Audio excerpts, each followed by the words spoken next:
साथियों नमस्कार। पटना बिहार से मैं अमिताभ कुमार दास, आईपीएस 94 बैच, और आप देख रहे हैं मेरा अपना यूट्यूब चैनल दास बोले बिंदास।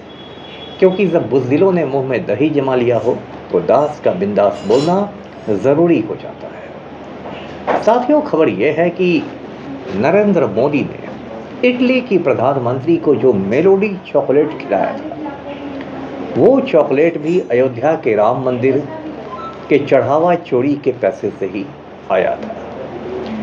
जैसे जैसे चढ़ावा चोरी की जांच आगे बढ़ रही है, वैसे वैसे नई नई परतें खुलती जा रही है।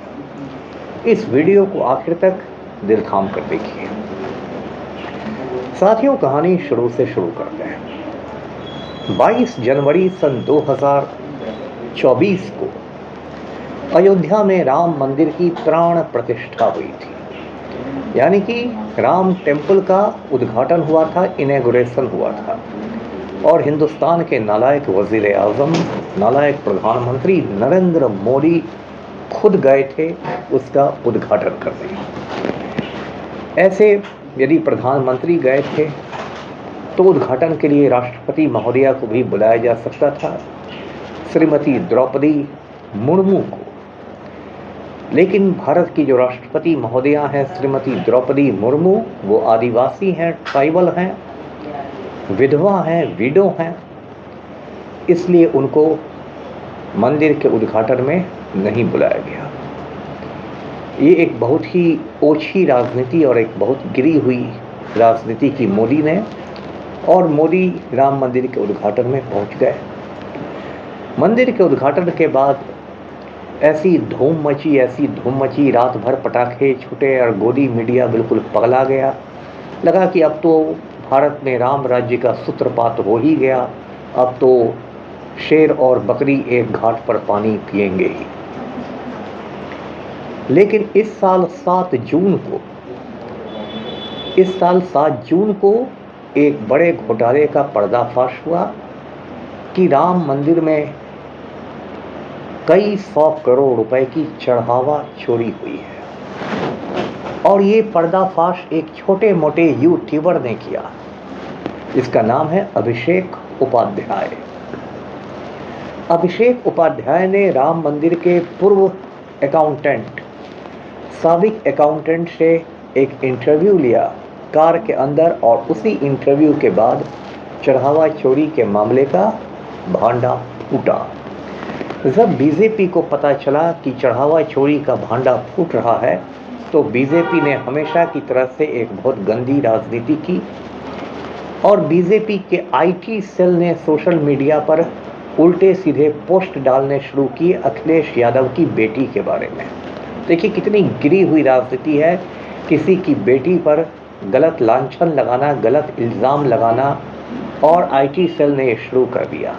लेकिन इसके बावजूद वो मुद्दा नहीं फटका सके और चढ़ावा चोरी का मामला सामने आ गया, मंजरे आम पर आ गया, सार्वजनिक हो गया। इसके बाद जो यूपी का मुख्यमंत्री है, वजीर आला है ढोंगी आदित्यनाथ, उसने एसआईटी बनाने की घोषणा की। एसआईटी मतलब स्पेशल इन्वेस्टिगेशन टीम, विशेष जांच दल। इसमें लखनऊ के कमिश्नर थे, लखनऊ के आईजी थे, और एक और ऑफिसर थे। 3 लोगों की एसआईटी थी। एसआईटी ने जांच पड़ताल की, और एसआईटी की रिपोर्ट के बाद राम जन्मभूमि पुलिस स्टेशन में एक एफआईआर दर्ज हुआ, प्राथमिकी दर्ज हुई। 8 लोगों पर एफआईआर हुआ और 8 लोगों को गिरफ्तार करके जेल भेज दिया गया। इसमें अनुकल्प मिश्र शामिल हैं, लवकुश मिश्र शामिल हैं, आशुतोष पांडे शामिल हैं, और इसी तरह कुल 8 लोग हैं। सबसे चौंकाने वाली बात ये रही कि चंपत राय का नाम इस एफआईआर से नदारद था। चंपत राय राम मंदिर ट्रस्ट का सचिव था, सेक्रेटरी था, और पूरे घोटाले में उसका सेंट्रल रोल था, मरकजी आप कह सकते हैं उसका रोल था। लेकिन चंपत राय को बचा लिया गया, और चंपत राय ने सिर्फ अपने पद से इस्तीफा दिया। और ऐसी चर्चा है कि चंपत राय ने धमकाया था कि यदि मुझ पर एफआईआर करोगे मुझे जेल भेजोगे तो मैं सारे लुटेरों के नाम खोल दूंगा। अब मैं आपको बता दूं कि राम मंदिर में जो चढ़ावा चोरी हुई है वो 200 करोड़ की नहीं, 1000 करोड़ की है।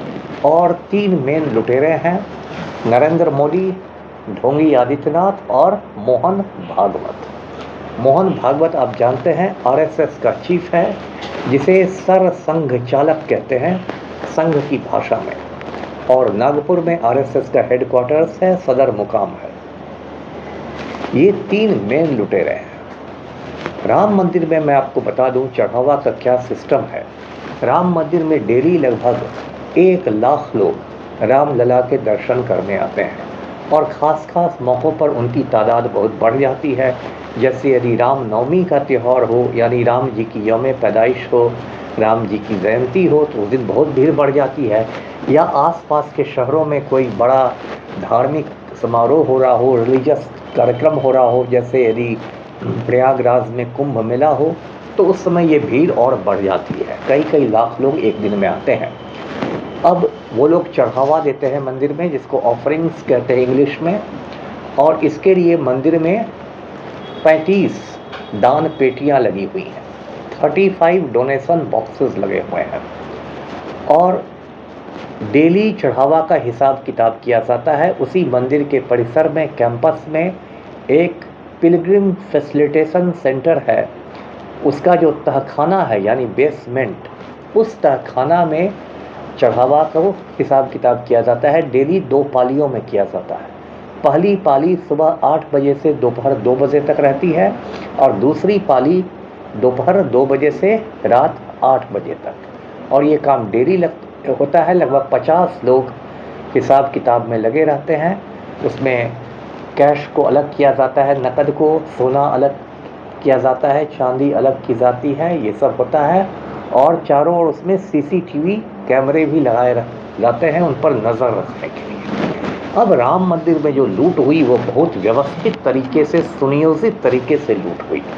सारे सीसीटीवी कैमरे खराब कर दिए गए, इसलिए अब सीसीटीवी फुटेज है ही नहीं। इसके बाद इन लोगों ने उसमें जमकर लूट मचाई। और जो चंपत राय का ड्राइवर है, जो 15,000 रुपये मंथली पर नौकरी करता है, उसने 70 करोड़ का अयोध्या एयरपोर्ट के पास एक हॉस्टल बना दिया। समझ जाइए, लूट देखिए। और उसके बाद जब लवकुश मिश्रा के घर रेड हुआ तो गोबर के अंदर से 20 लाख रुपए नकद बरामद हुए। इस तरह से लूट मची थी। और इसमें हनुमान जी की गदा गायब हो गई, राम जी की जो चरण पादुकाएं थी, यानी जो जूते, जो चप्पल जूते जो आप कहें चरण पादुकाएं, उनको गायब करके जला दिया गया। हम लोग बचपन में दादी से किस्सा सुनते थे कि राम जी जब वनवास पर गए थे, जंगल गए थे, तो उनके भाई भरत जी ने उनके चरण पादुकाएं रखकर ही, सिंहासन पर उनके जूते रखकर ही अयोध्या की हुकूमत की थी। तो चरण पादुकाएं भी गायब हो गई। सोने की रामचरितमानस किसी ने दी थी, वो रामचरितमानस गायब हो गई तुलसी बाबा की। उसके बाद रामशिलाएं, सोने चांदी की ईंटें गायब हो गई। पूरा जमकर लूट खसोट मचाया गया। उसके बाद पप्पू यादव ने लगभग 10-12 दिन पहले, पप्पू यादव पूर्णिया से निर्दलीय सांसद हैं, इंडिपेंडेंट एमपी हैं, उन्होंने पार्लियामेंट के कैंपस में, संसद के परिसर में एक नुक्कड़ नाटक किया। नुक्कड़ नाटक यानी स्ट्रीट कॉर्नर प्ले। और नुक्कड़ नाटक में पप्पू यादव ने एक बाबा का, एक साधु का वेश धर लिया और वो एक पेटी लेके, दान पेटी यानी डोनेशन बॉक्स लेकर घूमने लगे। अपोजिशन के नेताओं ने उसमें आके पैसे दिए, राहुल गांधी ने भी पैसे दिए और फिर उसको लेके पप्पू यादव भाग गए। ये एक राजनीतिक व्यंग्य था, पॉलिटिकल सार्केज्म था। और ये सियासी तंज कसा गया था भारतीय जनता पार्टी पर कि भाई आपने राम को भी नहीं छोड़ा।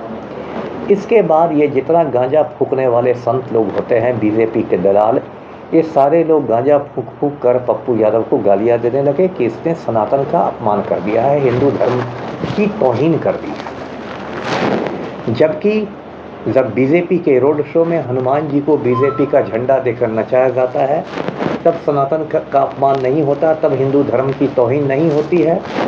जब प्रधानमंत्री मोदी हनुमान जी को पतंग बना के उड़ा देते हैं तब भी तौहीन नहीं होती है, लेकिन पप्पू यादव ने तौहीन कर दी। फिर पप्पू यादव के घर जाके गुंडे पहुंच गए, उन्होंने पप्पू यादव पर चप्पलें भी फेंक दी। साथियों, बीजेपी की मुश्किल ये है कि 6 महीने बाद, सिर्फ 6 महीने बाद उत्तर प्रदेश में आम चुनाव है, इलेक्शन होने वाले हैं असेंबली के, और बीजेपी ने जितने भी आंतरिक सर्वेक्षण किए हैं, इंटरनल सर्वेज, सारे आंतरिक सर्वेक्षणों में बीजेपी बुरी तरह हार रही है। तो बीजेपी के हाथ पैर फूल गए हैं।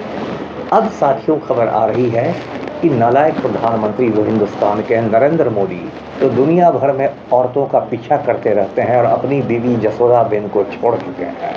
मोदी ने इटली की प्राइम मिनिस्टर को, मेलोनी को, जो मेलोडी चॉकलेट दिए थे, वो मेलोडी चॉकलेट भी राम मंदिर के चढ़ावा चोरी के पैसे से ही खरीदे गए थे। ये बात चंपत राय ने एसआईटी को बताई भी है, लेकिन एसआईटी की रिपोर्ट को अभी दबा दिया गया है, सार्वजनिक नहीं किया गया है, क्योंकि एसआईटी की रिपोर्ट में ऐसे बहुत सारे विस्फोटक खुलासे, जिनको कहते हैं वैसे विस्फोटक खुलासे हैं, जिनको यदि आम जनता को पता चलेगा तो बिल्कुल धमाका हो जाएगा।